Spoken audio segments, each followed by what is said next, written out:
Good evening everyone. दोस्तों आज की इस वीडियो में हम लोग ईएमएफ क्या होता है, इंटरनल रेजिस्टेंस क्या होता है और टर्मिनल पोटेंशियल डिफरेंस, इसको टर्मिनल वोल्टेज भी बोलते हैं। ठीक है, तो ये तीन टर्म्स के बारे में हम लोग यहाँ पर पढ़ने वाले हैं। तो सबसे पहले देखते हैं दोस्तों ये ईएमएफ क्या होता है। तो ये जो ईएमएफ है इसका लॉन्ग फॉर्म है दोस्तों इलेक्ट्रोमोटिव फोर्स। इलेक्ट्रोमोटिव फोर्स, तो इसके नाम में आपको दोस्तों फोर्स दिख रहा है, लेकिन ये फोर्स नहीं है। ईएमएफ एक वोल्टेज होता है। ठीक है, एक वोल्टेज है, ये एक वोल्टेज है। ठीक है, इसके नाम में फोर्स दिख रहा है लेकिन ये फोर्स नहीं होता है। ठीक है, इसको इलेक्ट्रोमोटिव फोर्स क्यों बोला गया है, क्योंकि तब के ज़माने में लोगों को ऐसा लगता था कि चार्ज को कोई वहाँ पे पुश कर रहा है तो फोर्स होगा। ठीक है, इसलिए उसको इलेक्ट्रोमोटिव फोर्स ऐसे बोला गया था। ठीक है, लेकिन बाद में जैसे जैसे डीप अंडरस्टैंडिंग होती गई दोस्तों, वो पता चल गया है कि ये वोल्टेज है। ठीक है, तो ये ईएमएफ मतलब कौन सा वोल्टेज होता है, जब एक सेल होता है। ठीक है दोस्तों, ये जो सेल है, ठीक है, ये सेल का ये पॉजिटिव टर्मिनल है और निगेटिव टर्मिनल है। तो जब ये सेल सर्किट के अंदर कनेक्ट नहीं है, ठीक है, मतलब जब इसके अंदर से करंट फ्लो नहीं कर रहा है, ठीक है, तब इसके दो पॉइंट के अक्रॉस का जो वोल्टेज होता है उसको ईएमएफ बोलते हैं। ठीक है, जैसे कि जब आप सेल परचेस करते हो तो उसके ऊपर लिखा होता है 2 वोल्ट 3 वोल्ट। ठीक है, तो वो उसका ईएमएफ होता है। ओके, तो ये ईएमएफ की डेफिनेशन आप कैसे लिखोगे, तो ये ईएमएफ क्या होता है, देखिए दोस्तों, it is a voltage across two ends of a cell when it is not connected in a circuit. ठीक है, तो ये जो सेल है इसको हमने सर्किट में कनेक्ट नहीं किया है, मतलब इसके अंदर से करंट फ्लो नहीं कर रहा है, तब उसके दो पॉइंट के अक्रॉस का जो वोल्टेज होता है उसी को ईएमएफ बोला जाता है। ठीक है, और ये जो ईएमएफ है वो ई लेटर से डिनोट किया जाता है इसको। So it is denoted by this E letter. Okay, और क्योंकि दोस्तों ईएमएफ एक वोल्टेज है तो इसका जो यूनिट है वो यूनिट क्या होगा दोस्तों, यूनिट इसका होगा वोल्ट। ठीक है, तो दोस्तों हमने यहाँ पर ईएमएफ के बारे में बात की। अब दोस्तों हम लोग यहाँ पर बात करेंगे ये इंटरनल रेजिस्टेंस क्या होता है उसके बारे में। तो दोस्तों ये इंटरनल रेजिस्टेंस क्या होता है, तो जब ये सेल जो है दोस्तों, इस सेल को हम सर्किट में कनेक्ट करेंगे। ठीक है, देखिए ये सेल है। ठीक है, तो ये जो सेल है इसको अगर हम यहाँ पर एक सर्किट के अंदर कनेक्ट करेंगे, मतलब यहाँ पर आपने एक लोड लगाया। ठीक है, लोड मतलब एक रजिस्टर लगाया हुआ है। ठीक है, ओके, तो जब आप इसको सर्किट के अंदर कनेक्ट करते हो तो क्या होगा दोस्तों, यहाँ पर देखिए ये पॉजिटिव टर्मिनल, ये नेगेटिव टर्मिनल, तो यहाँ पर एक करंट फ्लो करने लगेगा। ठीक है, तो ये जो करंट है ये फ्लो करेगा यहाँ से यहाँ फ्लो करेगा, फिर अंदर भी तो ये नेगेटिव टर्मिनल से पॉजिटिव टर्मिनल इस डायरेक्शन में फ्लो करेगा ना यहाँ पर। ठीक है, ओके, तो ये जो करंट है जब यहाँ से यहाँ फ्लो करता है तो इस करंट को अंदर भी एक रेजिस्टेंस का सामना करना पड़ता है। ठीक है, मतलब अंदर भी उसको एक रेजिस्टेंस ऑफर होता है। ठीक है, सेल के अंदर भी यहाँ से यहाँ जाते वक्त उसको थोड़ा सा अपोज यहाँ पर होता है। ठीक है, तो उसी को इंटरनल रेजिस्टेंस बोलते हैं।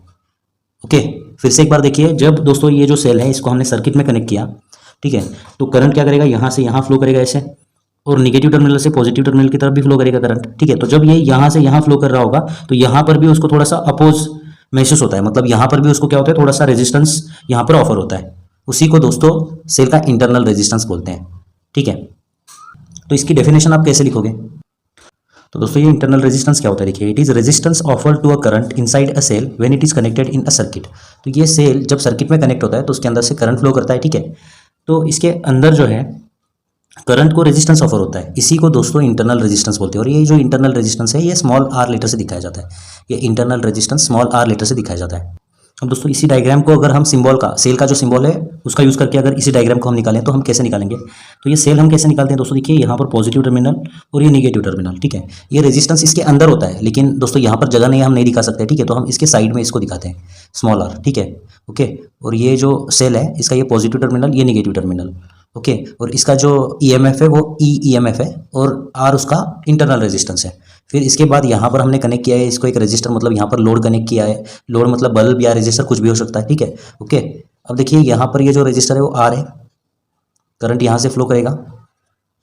ठीक है, तो ये डायग्राम और ये डायग्राम सेम ही है, यहाँ पर हमने सिंबल का यूज़ किया है, ये आर मतलब इसका जो है इंटरनल रेजिस्टेंस है। ठीक है, अब दोस्तों ये इंटरनल रेजिस्टेंस जो है इसका क्या इफेक्ट होता है, इसका इफेक्ट होता है कि यहाँ पर कुछ वोल्टेज ड्रॉप होता है। ठीक है, जैसे कि देखिए ये आई करंट जो फ्लो कर रहा है, ये आई करंट इस रेजिस्टर के थ्रू पास करने पर यहाँ पर भी कुछ वोल्टेज ड्रॉप होगा। यहाँ पर कितना वोल्टेज ड्रॉप होगा, करंट आई है, रेजिस्टेंस कितना है यहाँ पर आर है, तो वोल्टेज कैसे निकालते हैं हम लोग, यहाँ का जो वोल्टेज है इसके अक्रॉस जो वोल्टेज ड्रॉप होगा यहाँ पर। ठीक है, ये वोल्टेज ड्रॉप कैसे निकालेंगे हम लोग, यहाँ पर voltage drop is equal to Ohm's law का यूज करके, करंट आई और रेजिस्टेंस आर। ठीक है, ओके, तो यहाँ पर V is equal to I R, इतना वोल्टेज ड्रॉप होगा। ठीक है, फिर ये करंट यहाँ से देखिए यहाँ इंटरनल रेजिस्टेंस के थ्रू पास होगा ना, तो यहाँ पर भी कुछ वोल्टेज ड्रॉप होगा, और यहाँ पर कितना वोल्टेज ड्रॉप होगा, voltage drop due to internal resistance. Internal resistance की वजह से कितना वोल्टेज ड्रॉप होगा, यहाँ पर ओम्स लॉ का यूज़ कर सकते हो आप यहाँ पर। ठीक है, तो यहाँ पर कितना वोल्टेज ड्रॉप होगा, करंट कितना है आई, और रेजिस्टेंस कितना है, स्मॉल आर, ठीक है। तो ये वोल्टेज ड्रॉप कितना होगा, आई इंटू स्मॉल आर, ठीक है। तो ये इंटरनल रेजिस्टेंस की वजह से क्या होता है, कुछ वोल्टेज दोस्तों यहाँ पर सेल के अंदर ही ड्रॉप हो जाता है, ठीक है, ओके। मतलब कुछ वोल्टेज जो है वो सेल खुद खा जाता है यहाँ पर, ओके। और कितना वोल्टेज सेल के अंदर ड्रॉप होगा, आई इंटू आर, इतना वोल्टेज सेल के अंदर ड्रॉप होगा, ठीक है। अब अगर दोस्तों आपको ईएमएफ और इंटरनल रेजिस्टेंस ये टर्म समझ में आ गए हैं, तो अब हम लोग यहाँ पर तीसरी टर्म सीखेंगे जिसका नाम है टर्मिनल वोल्टेज।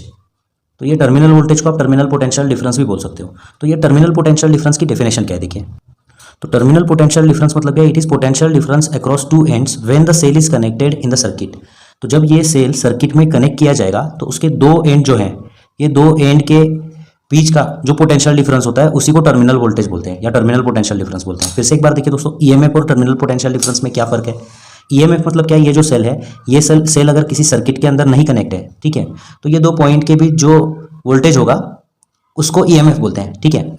और अगर ये जो सेल है, इस सेल को अगर हम सर्किट के अंदर कनेक्ट करें, ठीक है, तो उसके दो एंड के बीच जो वोल्टेज होगा उसी को टर्मिनल पोटेंशियल डिफरेंस बोलते हैं, ठीक है। तो ये दो पॉइंट्स के बीच बोल सकते हो आप, या फिर आप ये दो पॉइंट्स के बीच बोल सकते हो। ये पॉइंट और ये पॉइंट देखिए यहाँ पर कनेक्ट है, ये पॉइंट और ये पॉइंट यहाँ पर कनेक्ट है, ठीक है। तो ये दो पॉइंट के बीच का जो पोटेंशियल डिफरेंस होगा V, उसी को दोस्तों हम लोग टर्मिनल वोल्टेज बोलते हैं या टर्मिनल पोटेंशियल डिफरेंस बोलते हैं। और ये चैप्टर की पिछली सारी की सारी जो पढ़ाई है वो टर्मिनल पोटेंशियल डिफरेंस के बेसिस पर हमने की हुई है, ठीक है। मतलब पिछली केसेस में हमने इंटरनल रेजिस्टेंस और ईएमएफ कंसीडर नहीं किया था, सिर्फ हमने टर्मिनल पोटेंशियल डिफरेंस कंसीडर किया था, ठीक है। तो अब दोस्तों ये जो सर्किट है, इस सर्किट के अंदर का करंट कैसे निकालते हैं, करंट की वैल्यू कैसे निकालते हैं, इसके बारे में हम लोग यहाँ पर बात करेंगे। तो दोस्तों सर्किट के अंदर का करंट कैसे निकालते हैं, करंट की वैल्यू आई कैसे निकालते हैं, उसके बारे में हम लोग बात करेंगे, ठीक है। तो इसके अंदर दोस्तों दो केसेस आपको पढ़ने हैं। केस नंबर 1 जिसके बारे में ऑलरेडी हम पढ़ चुके हैं, ठीक है। तो केस नंबर 1 क्या है, केस नंबर 1 देखिए, if terminal potential difference is given, मतलब आपको V की वैल्यू अगर प्रोवाइड की गई है, ठीक है, मतलब ये दो पॉइंट के बीच का जो पोटेंशियल डिफरेंस है V, इसकी वैल्यू अगर आपको प्रोवाइड की गई है, ठीक है, और ये रेजिस्टेंस आपको प्रोवाइड किया गया है, तो ये जो करंट है I, इसकी वैल्यू आप कैसे निकालोगे। सिंपली आपको क्या करना है दोस्तों, ओहम्स लॉ यूज़ करना है, ठीक है। ओहम्स लॉ क्या है, V is equal to I into R है, ठीक है। तो यहाँ से करंट की वैल्यू आपको मिलेगी I इज इक्वल टू क्या, V डिवाइडेड बाय R। तो ये फॉर्मूला दोस्तों कहाँ पे यूज़ करना है, जब आपको टर्मिनल पोटेंशियल डिफरेंस दिया जाएगा, ईएमएफ नहीं दिया है, इंटरनल रेजिस्टेंस नहीं दिया है, सिर्फ टर्मिनल पोटेंशियल डिफरेंस दिया है, तो ये फॉर्मूला आपको यूज़ करना है, ठीक है। अब दोस्तों केस नंबर 2 क्या है, देखिए केस नंबर 2 के अंदर आपको क्या दिया जाएगा, आपको दिया जाएगा if EMF and internal resistance is given, internal resistance are is given, ठीक है। मतलब ईएमएफ अगर आपको प्रोवाइड किया गया है और इंटरनल रेजिस्टेंस अगर आपको प्रोवाइड किया गया है, ठीक है, तो ये करंट की वैल्यू कैसे निकालते हैं। तो सबसे पहले तो दोस्तों हम लोग यहाँ पर देखिए डायग्राम निकालते हैं।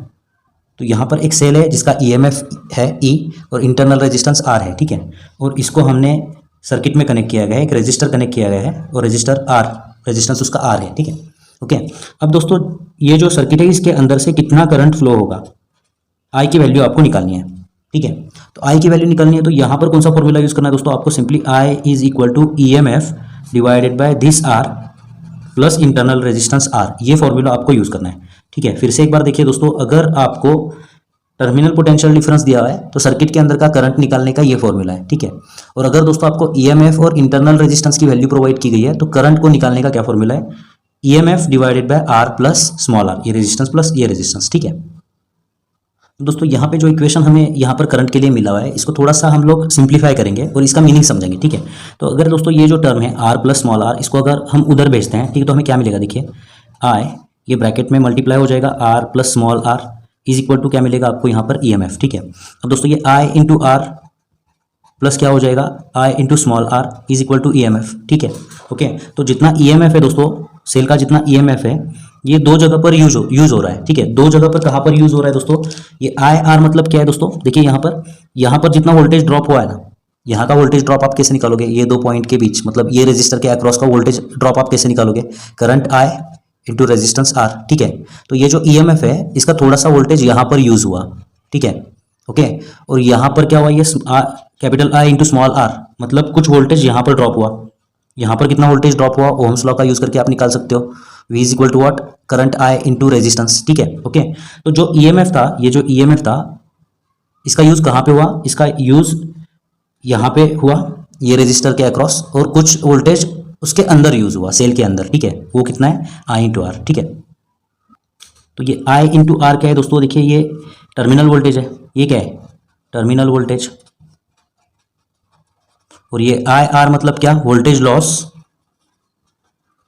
ड्यू टू इंटरनल रेजिस्टेंस, ठीक है। और ये ई क्या है दोस्तों, ये है ईएमएफ, ओके। तो यहां से दोस्तों आप एक और फॉर्मूला यहां पर लिख सकते हो, वो क्या है, टर्मिनल वोल्टेज मतलब क्या वी, प्लस ये आई आर मतलब क्या, voltage loss inside a cell is equal to EMF, ठीक है, ओके।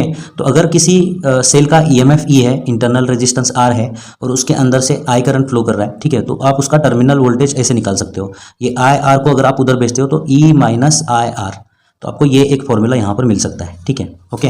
तो एग्जाम के पॉइंट ऑफ व्यू से आपको ये एक फॉर्मूला याद करना है दोस्तों, आपको ये एक फॉर्मूला याद करना है और आपको ये एक फॉर्मूला याद करना है, ठीक है, ओके। तो इसका सिंपल मीनिंग क्या है, अगर 10 वोल्ट का सेल आप बाजार से लेके आए हो, मान लेते हैं आपने 10 वोल्ट का सेल बाजार से आप लेके आए हो, मतलब उसका ईएमएफ 10 वोल्ट है, ठीक है, और उसका अगर इंटरनल रेजिस्टेंस की वजह से 2 वोल्ट यहाँ पर खर्च हो रहा है, 2 वोल्ट यहाँ पर अगर खर्चा हो रहा है उसका, ठीक है, ओके, तो यहाँ पर 8 ही वोल्ट यूज करने को मिलेगा। अगर बाजार से आप 10 वोल्ट लेके आए हो तो यहाँ पर 10 वोल्ट यूज करने को नहीं मिलेगा आपको, ठीक है, क्योंकि 2 वोल्ट वो सेल खुद खा रहा है इंटरनल रेजिस्टेंस की वजह से, ठीक है। तो आपको यहाँ पर जो यूज करने को मिलेगा वो 8 वोल्ट होगा, ठीक है, ओके। तो ये जो 8 वोल्ट है ये टर्मिनल पोटेंशियल डिफरेंस, ईएमएफ कितना है 10 वोल्ट, माइनस इंटरनल रेजिस्टेंस की वजह से कितना वोल्टेज ड्रॉप हुआ है 2 वोल्ट, ठीक है। तो यहाँ पर जो मैंने आपको पढ़ाया हुआ है वो एप्लीकेबल होता है यहाँ पर, ठीक है। मतलब देखिए terminal potential difference 8 volt is equal to battery कितनी की है 10 वोल्ट की है, और इंटरनल रेजिस्टेंस की वजह से कितना वोल्टेज कम हो रहा है, तो 10 माइनस 2 8 हो जाएगा ना, ठीक है, ओके। यहाँ पे दोस्तों ये इंटरनल रेजिस्टेंस ईएमएफ और टर्मिनल वोल्टेज वाला कंसेप्ट जो है खत्म होता है। एक और फॉर्मूला आपको यहाँ पर याद करना है, वो फॉर्मूला क्या है देखिए, ताकि आप एग्जांपल्स को सॉल्व कर सको। तो ये एक और फॉर्मूला आपको याद करना है दोस्तों, फॉर्मूला क्या है देखिए, maximum current drawn from a cell with EMF E and internal resistance R, ठीक है। मतलब आई मैक्स की वैल्यू आपको निकालनी है।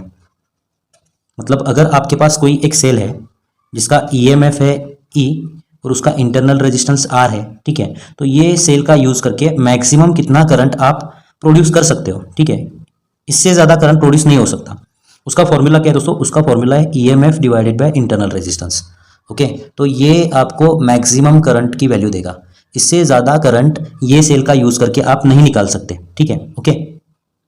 तो ये एक फॉर्मूला आप याद कर लीजिए ताकि एग्जाम्पल सॉल्व करने के लिए आपको आसानी हो, ठीक है। तो यहाँ पर दोस्तों ये इंटरनल रेजिस्टेंस, ईएमएफ और potential difference, terminal potential difference वाला कंसेप्ट जो है ये खत्म होता है। इसका अगला जो पार्ट है मतलब उसके अंदर हम लोग इस कंसेप्ट के ऊपर एग्जाम्पल सॉल्व करेंगे, ठीक है। तो मिलते हैं दोस्तों आपसे अगली वीडियो में, धन्यवाद।